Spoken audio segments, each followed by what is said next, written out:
안녕하십니까. 저적거리 알레고리적 상상력 오늘 15번째 달콤살벌한 연인입니다. 달콤살벌한 연인은 2006년 대본 작업까지 맡은 손재군 감독의 작품입니다. 이 영화는 사이더스 픽처스와 좋은 영화라는 두 메이저급 영화사가 사이더스 FNH라는 새로운 영화사를 합병하면서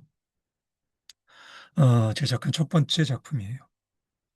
여기 HD 드라마 제작 노하우를 가지고 있었던 MBC 프로덕션이 제작에 참여하고요.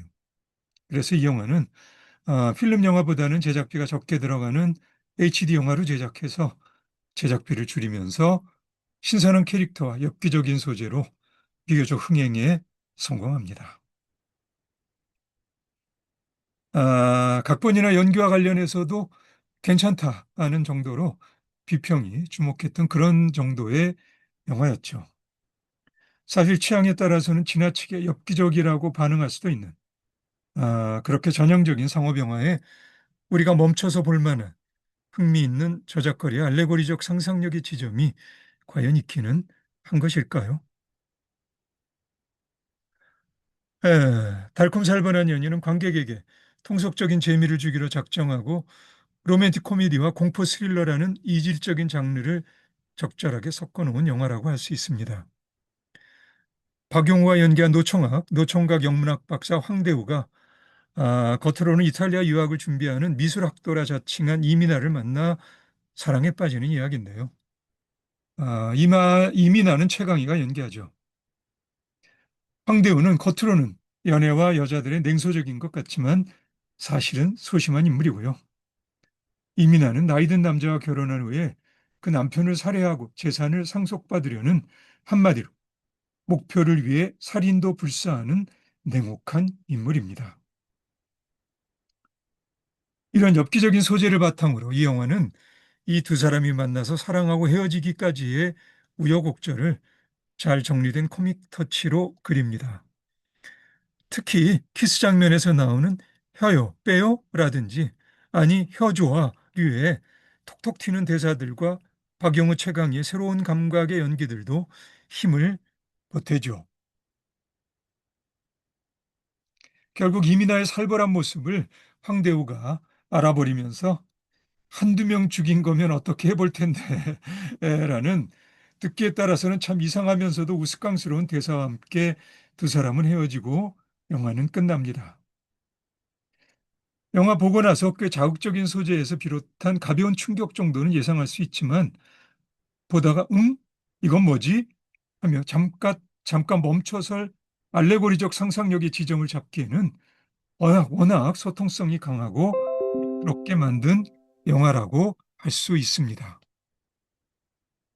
그런데 영화 시작 부분, 이민아가 황대우의 아파트로 이사 오는 날 마음 약한 황대우가 냉장고 옮기는 걸 도와주다가 허리를 다치는 장면이 나와요. 자, 질문은 황대우는 왜 허리를 다치지? 입니다. 네, 무거운 걸 들었으니까는 표면적인 대답이겠고요. 영화 내내 다친 허리 때문에 힘들어하는 황대우의 모습이 영화 전체 어떤 의미가 있는 건가 물음표가 뜬다면 이 장면은 정말 중요한 알레고리적 상상력의 지점입니다. 영화가 후반부로 가면 황대우가 이민아의 정체를 눈치채면서 정색을 하고 묻는 장면이 나옵니다. 당신 도대체 뭐 하는 사람이야? 네, 그러자 이민아가 사랑하고 사랑받고 싶은 그냥 평범한 여자라고 대답을 하죠. 그리고는 그 자리를 떠나려 하는데 황대우가 잡으려고 일어섰다가 허리 때문에 도로 주저앉는 장면이 나옵니다. 혹시 이 영화 보신 분 기억하시는지요? 예, 바로 이 장면 때문에 앞 시작 부분의 장면에서 허리를 다친 것입니다. 자, 다시 질문입니다. 황대우는 왜 잡지 못하고 주저앉았지? 예, 표면적인 대답은 허리를 다쳤으니까입니다. 그리고 한 켜 아래로 들어가 볼까요? 예, 그것은 내려누르는 황대우 머리의 무게 때문입니다. 영화에서 황대우는 영문학 박사로 설정되어 있는데요. 다시 말해 뇌 속에 아는 것이 엄청 많은 사람이며 심지어 사랑에 대해서도 실천보다 이론으로는 어마어마하게 무장되었을 사람입니다. 사랑은 어찌 되어야 한다는 이론의 무게가 결국 실천에서는 그를 주저앉게 해버리죠. 반면에 이민아는 이론으로 무장된 것은 아무것도 없지만 실천에서는 누구보다도 확실한 인물입니다. 이것이 이 영화 여백에서 울리는 한 켜 아래 깔린 주제입니다.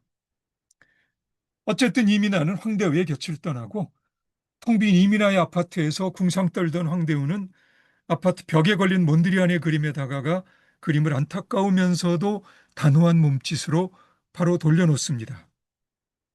이 장면이 이 영화의 또 다른 알레고리적 상상력의 지점이라 할 수 있습니다.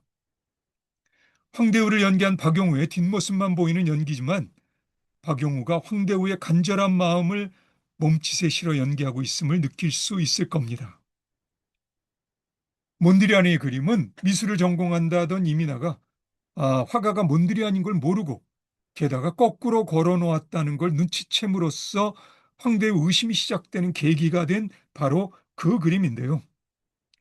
그림을 돌려놓는 황대의 몸짓에는 둘의 관계를 다시 돌려놓고 싶은 그런 절절함이 묻어져 있습니다.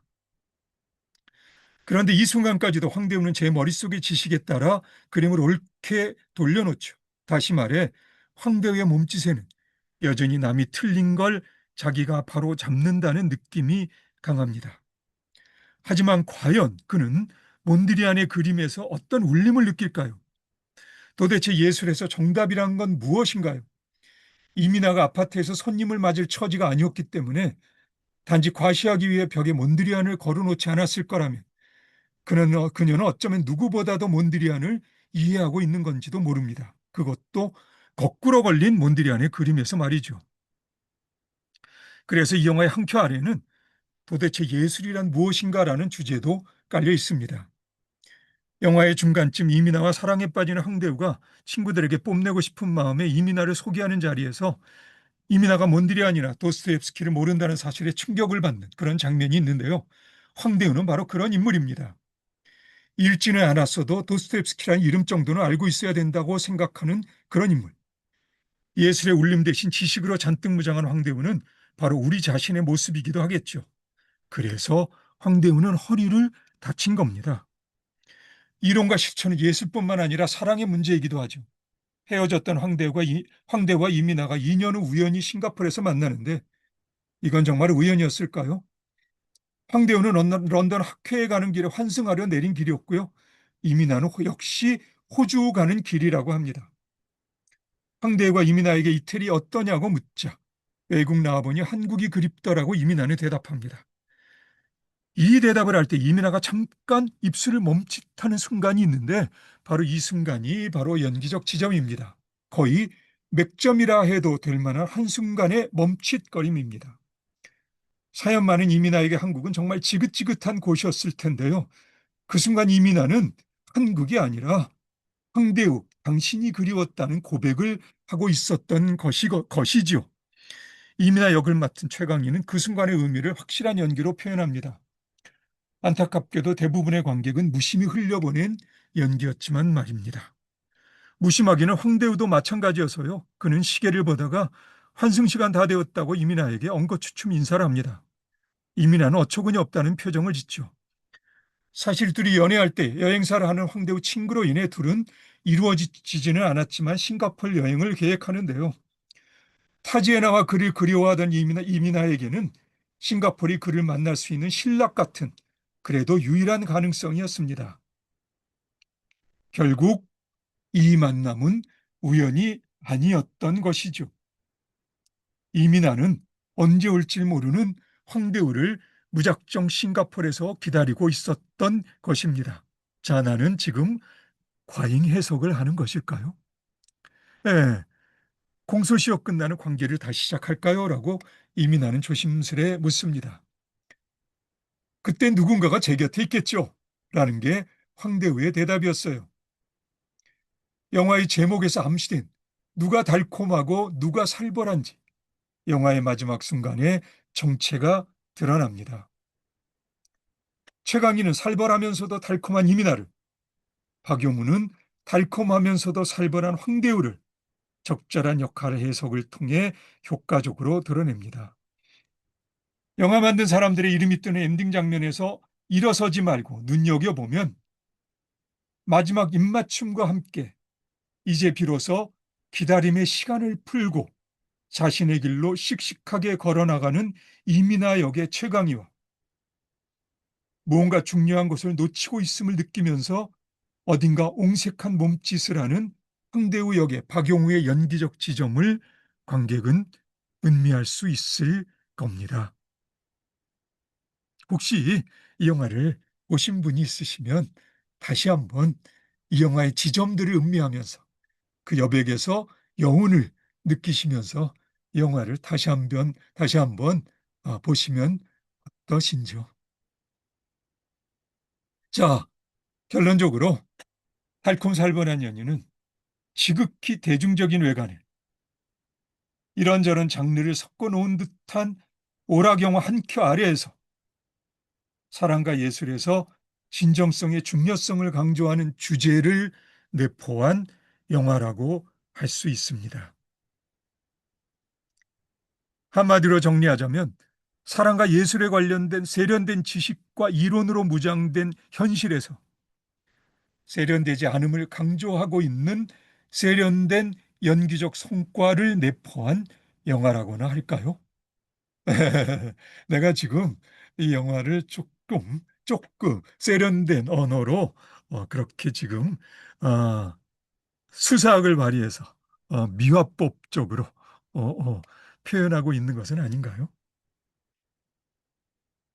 예, 어쩌면 이 영화는 아, 조금 더 지금 어, 과장을 하는 거라면 조금 더 과장하겠습니다.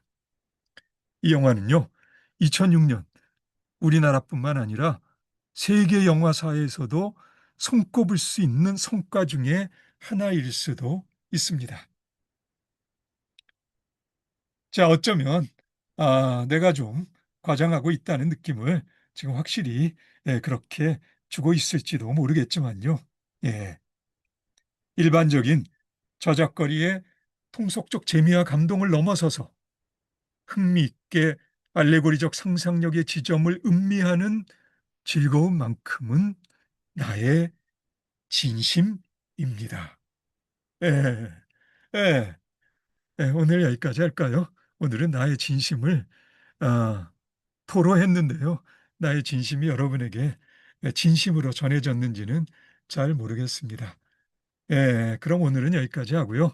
다음에 다시 만나서 저작거리 알레고리적 상상력에 대한 이야기를 함께 계속해서 나눠보도록 합시다. 오늘도 수고 많으셨고요. 그럼 다음에 다시 봅시다.